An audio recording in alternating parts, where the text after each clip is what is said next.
Hey there. Today I'm going to talk about confidence.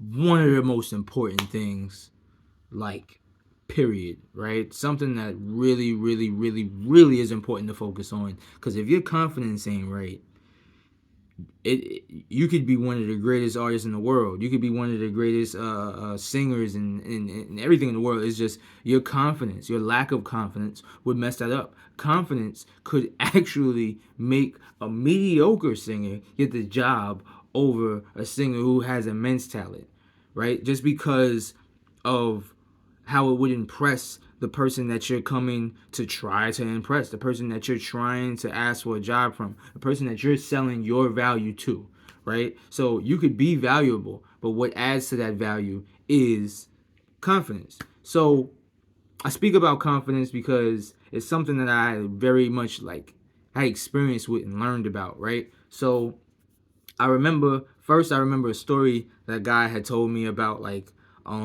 somebody that was going to do something, right? I was inside and the guy when I was in prison, the guy was saying you know, you got to really make sure that your confidence is on point. And he gave me an analogy. Even though we weren't dudes that got into stuff like that, I'm a painter, right? But and he was doing things that was along the lines of the arts and stuff like that. We weren't into stuff like that, but we were around it. So whenever you're around and see or used to live the life of violence, you know about certain things. And he talked to me about a guy who was going to do harm to somebody. He was going to cut a guy, right? And he was on his way to do that, and his lack of confidence made him hesitate.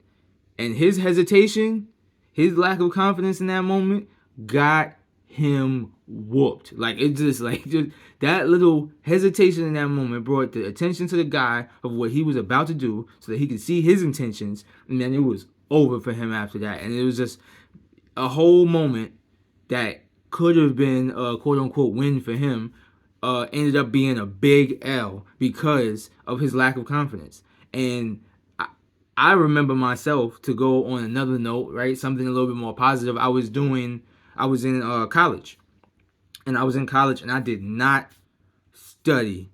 I did not read or any of that for the project that I had coming up. I had to give a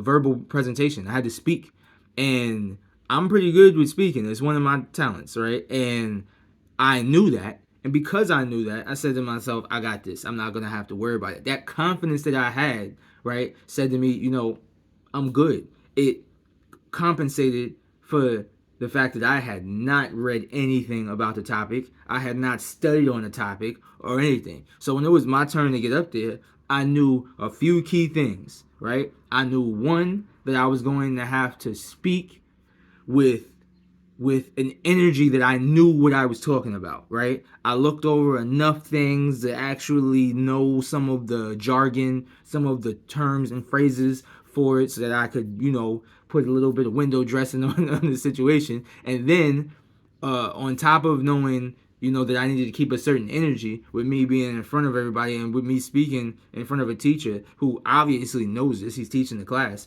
I got up there and realized another thing I had to do that went with that first thing of energy was that I needed to take up space, right? I needed to be comfortable with moving around and moving my hands and everything. So one of my moves was I decided at the end of it I was going to sit on the desk and cross my legs and and just be like, yep, yeah, I just did that, right? There was only one guy in the class, because it was a friend of mine, who knew that I didn't study at all, right? Because I had told him ahead of time, like, yo, this is crazy. I don't know how this is gonna turn out, right? And the third thing that I knew to do was to follow through, right? I knew that I needed to follow through no matter what. I needed to double down and be committed on whatever I said, right? So that even if I got called on something, I tripped up, I fumbled a piece of it or something like that, that I needed to be like, I meant to do that, right? This is the reason why I meant to do that. I needed to follow through. And all those things come in with confidence, right? Being comfortable. You're comfortable whenever you know what you're doing. There's no reason for you to be uncomfortable. You're chilling, right? That energy of knowing certain phrases, right? You play around with certain things when you know what you're talking about, right? You're not rigid with it, right? And then the other thing of following through. You have conviction on the things that you're talking about when you know what you're talking about. And a lot of times, I've known a lot of people who don't know what they're talking about, but their conviction will make a person believe. It will make a person believe that they know what they're talking about. And they don't. They have no idea. But they'll get the sale, they'll get the money, they'll get whatever it is because they made you believe it because of the energy that they had, right? And you know that aside from stuff like that, because you don't want to live your whole life doing that, because that's not a recipe for success. That's a recipe for failure. A broken clock is right 2 times a day, but you know the other times of the day, you know what end up happening. But to focus back on that, it's like the confidence. Like they have a phrase in art, visual art. It's called line confidence, right? Stroke confidence. So like when I'm drawing, it was something I had to work on. I'm still working on. Is stroke confidence. Ghosting helps with that, where basically you have the pen and you have the paper, and instead of like touching the paper, you're doing this. It builds up the confidence because you know where you're going, right? And then you make the mark, right? And that's something that helps with that. There's certain artists that don't need to do that because they've built up that confidence over time. Experience is another thing that builds up the confidence. So part of it is you just got to do the work, right? But I think the first part of it is knowing that you need the confidence, knowing that you need to build that confidence, and then building it. Because a big part of confidence is taking the risk. It's just being like, fuck it, I'm just gonna go and it's gonna work out how it work out. And then over time, you achieving and winning based off of your bets and risks that you made, believe it allows you and brings you to a point where you believe in yourself. You believe in yourself, and now it's like that confidence, not in your craft, but in you. The confidence in what you can do, and you become more comfortable. You become more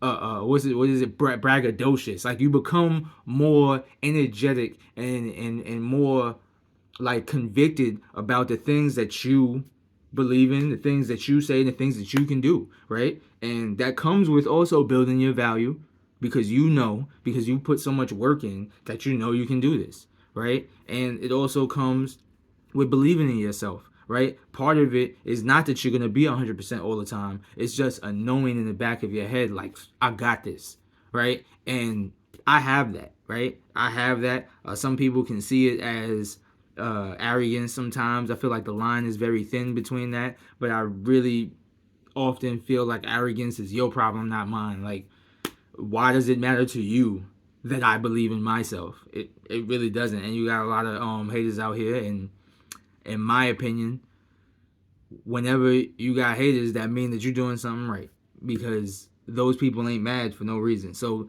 you know, continue to build your confidence, because it's only going to serve you well. It's only going to increase your value. It's only going to increase your stock. And now other people are going to want to invest in that stock because they see something in you that maybe they don't have, that maybe they can't do, right? And you start to inspire people. You start to do bigger things, and you start to make more money. You start to be more successful, right? And I really want you to think about it, because you know I'm right.